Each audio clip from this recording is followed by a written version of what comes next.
Yom Tov, good day. This is Stephen Bruck, and you're watching Messianic Moment Ministries. Today's December 24th, 2019. We're almost done with the year, and we're on to tonight begins the third night of Hanukkah. Now that all the annoying open registration for Medicare commercials are gone, we have a new hot topic, which rolls around pretty much every December. The argument about Christmas, specifically addressing this question: is celebrating Christmas a sin or not? Let me say, first and foremost, I will not present an answer mainly because I ain't got one. I know what is right for me and what is right for others, whether they agree with me or not. There are valid arguments from both sides of this debate, all of which are verifiable in the Bible. So let's start with some things we can agree on. At least, I hope we can. 1. We should never worship any God but the true God, the God of Abraham, Isaac, and Jacob. 2. God knows our hearts and minds and is a compassionate, understanding God who loves his children. 3. A holy day is a celebration, or you could use the term festival, we are commanded to observe, and they can be found in Leviticus chapter 23, whereas a holiday is a man-made celebration not specifically required by God. Yeshua, Jesus, was not really born on December 25th, but most likely sometime around Sukkot. And Constantine created Christmas, which occurs around the same time as the pagan celebration called Saturnalia. And finally, Christmas, which was originally created to celebrate the arrival of the Messiah, itself has been corrupted and mutated into a marketing machine. Now, if we're on the same page so far, which would really be good, let's keep going. All right, first off, Yeshua did not condemn all man-made traditions, only those that superseded the instructions God gave us.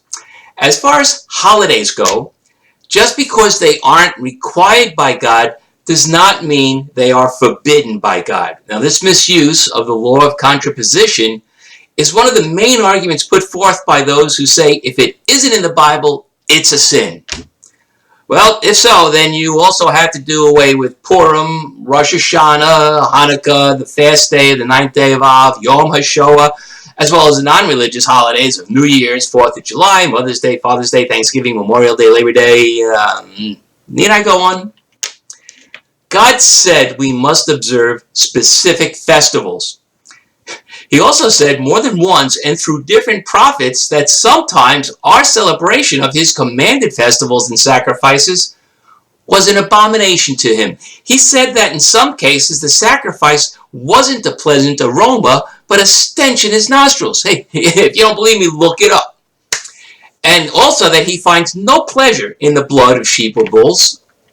Now, if God commanded us to perform these rituals, and we did, why is he saying he won't accept them?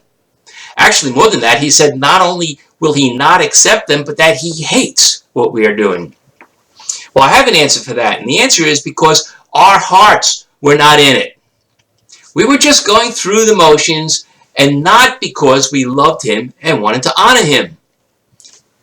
In other words, God is not interested in our performance as much as, I'm not saying he's not interested in us doing things, I'm saying he's not as interested in our performance as he is interested in our intentions. Can we agree on that? And the Bible is clear that God doesn't really want performance, but he wants heartfelt worship and honor. And what we do in celebration of God is supposed to be done with a genuine desire to honor God. I mean, that is what he tells us he wants. Do you remember in Luke 18, 9 through 14, the drash that Yeshua told to the Pharisee and the tax collector who were both praying in the synagogue? Well, this is a perfect example of what I'm talking about, which is that God sees the heart and knows the mind. And when we come to him in supplication with a contrite spirit and humility, he hears us and appreciates what we are doing. In this drash, Yeshua pointed out that the prayer of the righteous Pharisee, who was doing things as they should be done, but had an improper attitude, they were less acceptable than the prayer of the tax collector, who was a sinner, but came before God humbly and spoke from his heart. My wife, Donna, was raised Roman Catholic, and Christmas to her represents family time together. The traditions of the tree, decorations around the house, the gathering of family and friends, that's all that matters to her. Why Christmas was invented, what this time of the year used to mean, and any other reasons that Christmas is supposedly a sin, have nothing to do with her celebration. And I join her in this. Our celebration isn't even about the birth of Yeshua, because he wasn't born then. It is really a non-religious activity for us. And I think it's that way for many Gentiles.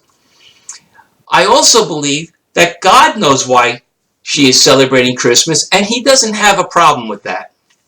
It's no different than Thanksgiving or New Year's or a birthday. Oh, yeah, wait, I forgot. Celebrating birthdays supposedly also is a sin to some people. When Constantine created Christmas, he did it not just rebranding Saturnalia, but used it to replace Saturnalia, which, yes, obviously was a pagan holiday. Now, allow me to point out, though, that there is a big difference between rebranding and replacing. When we rebrand something, it is the same thing with a different name.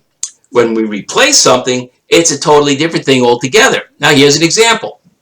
In January of 2018, Coca-Cola rebranded Diet Coke to be more appealing to the millennial demographic. Now, according to the website MarketWatch, this is a quote. The beverage giant said Diet Coke isn't being reformulated, but is re-energizing for a different consumer demographic. Okay, this is what rebranding means. The same thing with a different name. Now, to stay with Coca-Cola, earlier when they came out with New Coke, that wasn't a rebranding, but it replaced the old Coke. Do you remember that? And if you do, you'll probably recall it was such a dismal failure that they had to bring the original Coke back into the market.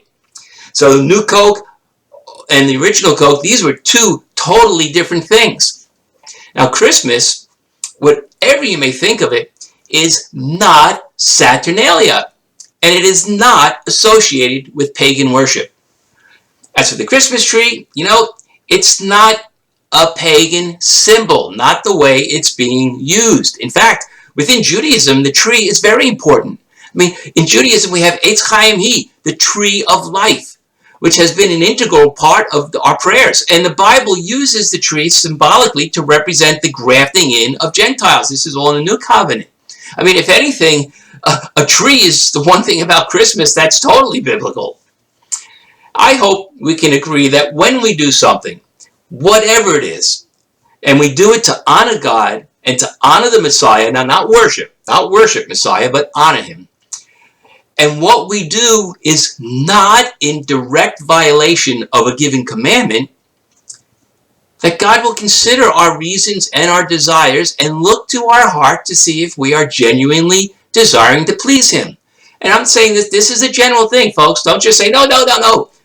It's about Christmas. It's general. If we're doing something, it's not against the Torah, and we do it, and God sees and knows we are doing it because we are genuinely, honestly wanting to do honor to him, I think he knows that. And if we can agree that anything we do to honor God genuinely is acceptable to God, as long as it, again, doesn't violate the Torah, then the celebration of Christmas could be acceptable to God if he looks at it on an individual case-by-case basis. So that means maybe the question of celebrating Christmas might be right or wrong.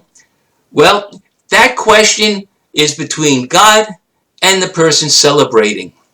That's what I would think. And being God, even with the millions who celebrate this holiday, he can know each and every person's heart and their reason for celebrating. So that's my take on the Christmas issue here. And thank you for being here. I do welcome comments, and I hope you'll subscribe and share this ministry out with others. And until next time, Hitrot and Baruch Hashem.